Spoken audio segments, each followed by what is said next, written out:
With South Korea offering an audacious initiative to support North Korea's economic development, it seems the North's either not interested or is happy to take a risk after conducting its first missile test since June Wednesday.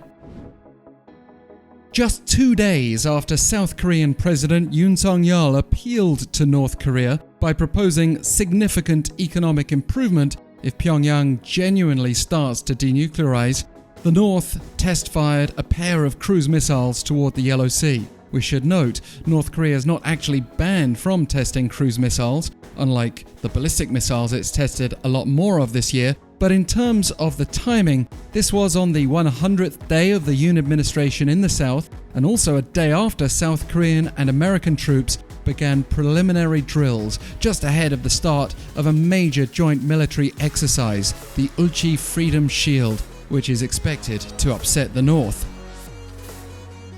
We might also point out that the North's test took place as 2-day talks involving South Korean and American defense officials wrapped up. Among other pressing issues, the Korea-US integrated defense dialogue covered ways to bolster deterrence against evolving North Korean threats, including the increased volume and scale of North Korean missile tests over the last year, according to a joint statement. The two sides also affirmed that their response to a potential nuclear test by the North would include options to deploy US strategic assets to the region, and the US reaffirmed its commitment to defending South Korea, including leveraging its nuclear capabilities, which were demonstrated just this week when the US conducted its own intercontinental ballistic missile test.